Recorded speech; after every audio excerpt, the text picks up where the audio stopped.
Hello everyone, welcome to my channel. आज हम इस वीडियो में कार्बोक्सिलिक एसिड चैप्टर स्टार्ट करेंगे, जिसमें आप सिलेबस देख सकते हैं। अगर आप बीएससी 4th सेमेस्टर के स्टूडेंट हैं तो आपको unit 2 aldehyde and ketones carboxylic acid and it's derivative unit मिलेगा, जिसमें एल्डिहाइड एंड कीटोन्स वाला जो चैप्टर है इसका मैक्सिमम टॉपिक्स का वीडियोस मैं प्रोवाइड कर चुका हूं। तो आपको नीचे डिस्क्रिप्शन बॉक्स में प्लेलिस्ट का लिंक मिलेगा, वहां से आप वीडियोस देख के कॉन्सेप्ट समझ सकते हैं। आज हम इस पर्टिकुलर वीडियो में जो पार्ट बी है हमारा carboxylic acid and it's derivative वाला जो पार्ट है इसको स्टार्ट करेंगे। इस पर्टिकुलर वीडियो में आज हम कार्बोक्सिलिक एसिड क्या होता है इसका बेसिक कॉन्सेप्ट पढ़ेंगे, बेसिक कॉन्सेप्ट डिटेल में डिस्कस करेंगे। एंड ये हमारा सिलेबस है। आप अपने सिलेबस से मैच कर सकते हैं। मे बी ये पर्टिकुलर सिलेबस आपके दूसरे सेमेस्टर में हो। तो अगर आपको इस सिलेबस का हैंडरिटन नोट चाहिए तो उसका लिंक भी आपको नीचे डिस्क्रिप्शन बॉक्स में मिल जाएगा, उसको आप चेक कर सकते हैं। बाकी स्टार्ट करते हैं। हमारा आज का टॉपिक जो है कार्बोक्सिलिक एसिड। तो कार्बोक्सिलिक एसिड क्या होता है, इसके दो type aliphatic and aromatic carboxylic acid क्या होते हैं उसको डिटेल में हम समझेंगे। सो कार्बोक्सिलिक एसिड क्या है? Organic compounds containing the functional group COOH are called carboxylic acid. ठीक है, and they are composed of carbonyl group C11O and hydroxyl group OH, therefore this group is called carboxyl group. ठीक है, बहुत simple सा इसका introduction है। Basically ऐसे organic compound जिनमें फंक्शनल ग्रुप COOH प्रेजेंट होता है उसको कार्बोक्सिलिक एसिड कहा जाता है। एंड ये जो होते हैं कार्बोनिल ग्रुप और हाइड्रोक्सिल ग्रुप से मिलकर बने होते हैं, इसीलिए इनको कार्बोक्सिल ग्रुप भी कहा जाता है। जैसे यहाँ पे हमारा कार्बोनिल ग्रुप है ये, और ये हमारा हाइड्रोक्सिल ग्रुप है। तो जब ये OH यहाँ पे कनेक्ट हो जाएगा तो ये हमारा बनेगा, ऐड हो जाएगा, तो ये कार्बोक्सिल ग्रुप बन जाएगा। तो इसका कार्बो एंड इसका एक्सिल से मिलकर हमारा बनता है कार्बोक्सिल ग्रुप। ठीक है, तो ये बेसिक आप ध्यान रखेंगे। ऐसे ऑर्गेनिक कंपाउंड जिनमें COOH फंक्शनल ग्रुप प्रेजेंट होता है उसको कार्बोक्सिलिक एसिड कहा जाता है। एंड इसमें जो है हमारा कार्बोनिल ग्रुप और हाइड्रोक्सिल ग्रुप से मिलकर बना हुआ है, इसलिए इसको हमको कार्बोक्सिल ग्रुप कहा जाता है। ठीक है, ये सिंपल सा इसका इंट्रो है। इसका मेन है क्लासिफिकेशन कि इसके जो दो टाइप हैं, किस प्रकार से इसको क्लासिफाई किया गया है, किस प्रकार से इसको aliphatic and aromatic carboxylic acid में डिवाइड किया गया है, उसको हम देखते हैं। So on the basis of the nature of the group attach to the carboxyl group, carboxylic acid can be classified into the following type. ठीक है, तो जो ग्रुप अटैच होते हैं कार्बोक्सिल ग्रुप के साथ, ठीक है, यहाँ पे आप देख सकते हैं ये हमारा कार्बोक्सिल ग्रुप है। तो ये कार्बोक्सिलिक ग्रुप के साथ जो ग्रुप अटैच होते हैं उनके नेचर के बेस पर जो है कार्बोक्सिलिक एसिड को दो टाइप में डिवाइड किया गया है। ठीक है, मतलब यहाँ पे कार्बोक्सिलिक ग्रुप के यहाँ पर कौन सा ग्रुप अटैच होता है उसके नेचर पर डिपेंड करता है, उसके नेचर के आधार पर यह क्लासिफिकेशन किया गया है। तो दो टाइप के होते हैं। पहला है एलिफेटिक कार्बोक्सिलिक एसिड। ठीक है, तो एलिफेटिक कार्बोक्सिलिक एसिड क्या है? When the carboxylic group is attached to an alkyl group or a hydrogen atom, the acid is called aliphatic carboxylic acid and this can be represented by the following general formula। ठीक है, बहुत simple सा concept है। यहाँ पे ये हमारा carboxylic group का आप ये याद रखेंगे। ठीक है, ये वाला जो स्ट्रक्चर है।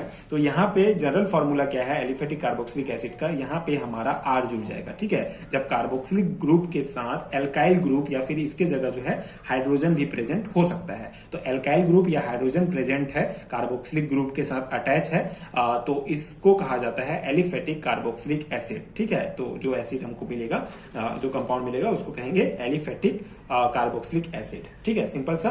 तो इसको आप इस प्रकार से भी, इसका स्ट्रक्चर है, इस प्रकार से भी रिप्रेजेंट कर सकते हैं RCOOH। तो ये आई होप आपको समझ में आ गया होगा कि कार्बोक्सिलिक ग्रुप के साथ अगर एल्काइल या हाइड्रोजन प्रेजेंट है तो उसको एलिफेटिक कार्बोक्सिलिक एसिड कहा जाता है। यहाँ पे R हमारा रिप्रेजेंट करता है एन एल्काइल ग्रुप को या फिर हाइड्रोजन आइटम को। ठीक है, तो यहाँ पे एग्जाम्पल आपको ध्यान रखना है कि कौन कौन से एग्जाम्पल्स इसके अंतर्गत आएंगे। तो जैसे ये हमारा COOH ग्रुप के साथ जुड़ा है हाइड्रोजन, तो ये हमारा फॉर्मिक एसिड हो गया, है ना। ये CH3, तो ये एसिटिक एसिड है, ये नॉर्मल जनरल नेम है इसका, ये आपको ध्यान रखना है।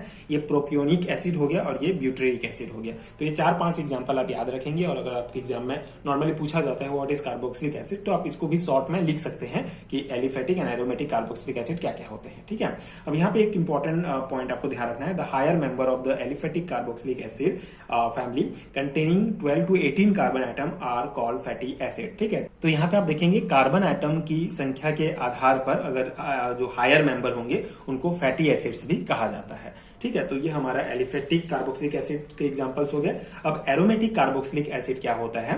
So when the carboxylic group is attached to an aryl group they are called aromatic carboxylic acid, ठीक है।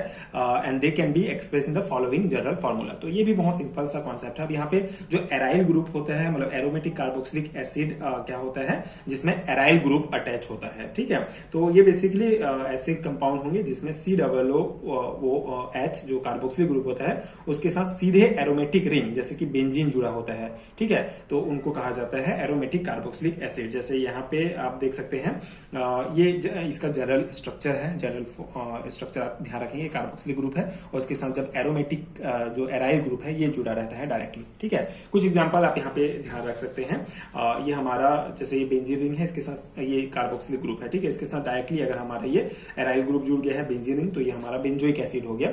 उसी प्रकार ये हमारा जो है यहाँ पे ऑर्थो पोजीशन में CH2 है तो ऑर्थोटोलुइक एसिड हो जाएगा, ठीक है। और यहाँ पे फिनाइल एसिटिक एसिड का ये एग्जांपल है। तो ये 3 एग्जांपल आप ध्यान रखेंगे जो एरोमेटिक कार्बोक्सिलिक एसिड के एग्जांपल हैं। बेसिकली अगर किसी कार्बोक्सिलिक ग्रुप के साथ डायरेक्टली जो है बेंजीन रिंग जुड़ गया या एराइल ग्रुप जुड़ गया तो उसे कहा जाता है एरोमेटिक कार्बोक्सिलिक एसिड। और ये बेसिकली इसकी कुछ इंपॉर्टेंट बातें ये है कि इसमें ये जो है ये जो हमारा एलिफेटिक कार्बोक्सिलिक एसिड है, जो सामान्य एलिफेटिक हमारा कार्बोक्सिलिक एसिड है उसकी तुलना में थोड़ा ज्यादा स्टेबल होते हैं एरोमेटिक कार्बोक्सिलिक एसिड, ठीक है। तो ये कुछ पॉइंट आप ध्यान रखेंगे। तो ये हमारा सिंपल सा टॉपिक है कार्बोक्सिलिक एसिड क्या है और इसका क्लासिफिकेशन। आई होप कि आपको ये समझ में आ गया होगा। सिंपल सा है ये, बेसिक अगर आपको समझ में आ गया तो आगे आने वाले वीडियोस इसके नोमेनक्लेचर वगैरह हम डिस्कस करेंगे, फिजिकल प्रॉपर्टीज जो आपके सिलेबस में दिया गया है, आपके एग्जाम प्रिपरेशन के लिए बहुत हेल्पफुल होगा। एंड जैसे कि मैंने बताया कि अगर आपको पेड हैंड नोट्स चाहिए तो उसका लिंक आपको नीचे डिस्क्रिप्शन बॉक्स में PDF स्टोर का मिल जाएगा, वहां से आप नोट्स डाउनलोड कर सकते हैं। नोट्स लेने का फायदा यह है कि आपको वहां पे सिलेबस में जितने भी टॉपिक्स आपको दिखेंगे सभी टॉपिक्स का कंप्लीट आपको मिलेगा। हर एक टॉपिक डिटेल में मेंशन होंगे नोट्स के अंतर्गत। नोट्स में आपको हर एक टॉपिक डिटेल में मिलेगा जो स्पेशली सेमेस्टर एग्जाम के पर्सपेक्टिव से बनाया गया है। तो नोट्स लेने का फायदा यह है कि आपको इन सभी टॉपिक्स के प्रिपरेशन के लिए किसी दूसरे सोर्स की आवश्यकता नहीं होगी। आप नोट्स लेके उसको प्रिंट निकाल के डायरेक्टली अपने एग्जाम की प्रिपरेशन कर सकते हैं। स्पेशली थ्योरी एग्जाम के पर्सपेक्टिव से नोट्स है तो आप अपने थ्योरी एग्जाम में सभी को जो है लिख सकते हैं। बहुत बेसिक से ये नोट्स बनाए गए हैं जो आपके एग्जाम प्रिपरेशन के लिए डेफिनेटली बहुत हेल्पफुल होंगे। तो नोट्स लेने का प्रोसेस बहुत सिंपल है। नीचे डिस्क्रिप्शन बॉक्स में आपको PDF स्टोर का लिंक मिलेगा जहां से आप डायरेक्ट इंस्टामोजो के वेबसाइट पर पहुंच जाएंगे, वहां से आप पेड नोट्स ले सकते हैं। इसके अलावा स्क्रीन पर आपको एक व्हाट्सएप नंबर भी दिख रहा होगा। अगर डायरेक्ट वेबसाइट से नोट्स लेने में कोई भी परेशानी होती है तो आप मुझे डायरेक्ट कांटेक्ट भी कर सकते हैं इस व्हाट्सएप नंबर पर, वहां पे भी आपको आफ्टर पेमेंट नोट्स मिल जाएगा। तो अगर आप BSc 4th सेमेस्टर के स्टूडेंट हैं तो इस सिलेबस के नोट्स के लिए आप मुझे डायरेक्ट कांटेक्ट कर सकते हैं। एंड अगर आप दूसरे सेमेस्टर के या दूसरे यूनिवर्सिटीज के स्टूडेंट हैं तो भी अगर आपका सिलेबस सेम है तो आप कांटेक्ट कर सकते हैं। एंड आगे की वीडियोस देखने के लिए चैनल के साथ जुड़े रहिए। Thank you so much for watching.